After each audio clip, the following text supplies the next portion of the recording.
Question 1. In what way does your media product use, develop, or challenge forms and conventions of real media products? My music video challenges the conventions of an indie music video.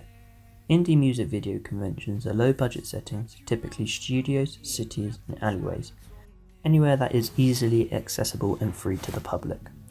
Mise-en-scene is a very important convention of the indie genre. It helps create a narrative and an image of the band or artist. Indie artists usually have a retro or old school type of look. Indie clothing is whatever isn't fashionable and what other people of that age don't wear.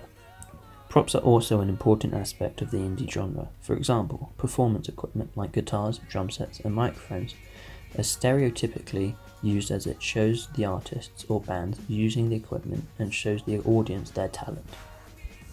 A lot of indie music videos, including mine, are filmed handheld. This is because of the cost, but also because of the style. I challenged the conventions of an indie music video because most indie music videos are performance-based, but I went along the lines of a narrative music video. I decided to do a narrative music video because of the lyrics of the song by Chasing Grace. From the lyrics, I interpreted that a character or characters were running together to get somewhere or to find something or someone. By interpreting the lyrics that way, I decided to do a narrative music video with some bits of performance in it.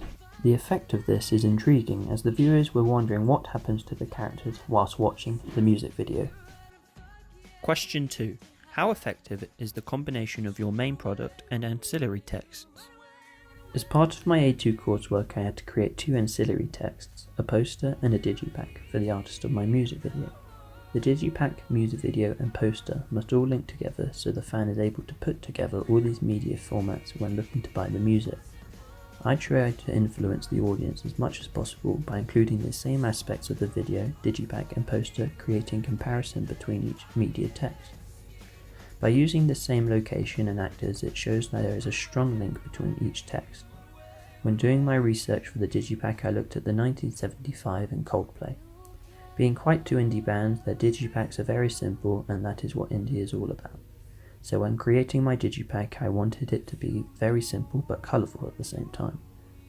When creating my digipack, I used the program Photoshop, which allowed me to manipulate my images. For example, I cut out my main actor, Archie, and put him on a sunset background. This allowed me to use 2 separate images. In my opinion, I believe that my music video, digipack and poster all use the same location and actors, so they link together well. Another point would be the text. I looked for certain fonts that could work well for a simple music poster and digipack. I used the same text in each of the ancillary texts. Question 3. What have you learned from your audience feedback? Before making my music video, I made a questionnaire to find out what people liked and wanted to see in a music video. In the questionnaire, there were questions like how often do you watch music videos, what genre of music do you listen to, and what do you enjoy seeing in a music video. The results were very helpful to know what to include in my music video. My results showed that only a few more women than men listen to the genre of indie, but more men than women like the narrative part of a music video. After making my music video, I showed it to my classmates and asked for their feedback. They said that the lip sync was very professional, they liked the narrative story, they liked how it went back in time, and how there were good camera angles. Question 4. How did you use media technologies in the construction and research, planning and evaluation stages? Throughout my AS and A2 coursework, I have used many forms of media technologies to construct my coursework. These include the filming equipment. For both my AS and A2 coursework, I used a Canon 80D camera to film on.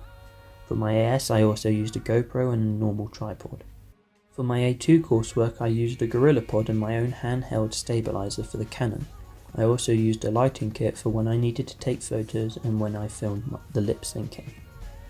When it came to editing my AS and A2 coursework, I just used Final Cut Pro, which I found very easy to use by the time I was doing my A2 coursework, because I learnt from when I did my AS coursework.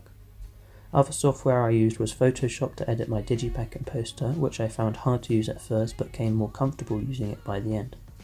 I also used GarageBand to produce my music for my AS coursework. Posting on my blog regularly helped me get an understanding of what I had to do in my coursework, because I had to do a lot of research in both AS and A2 to be able to create my final product.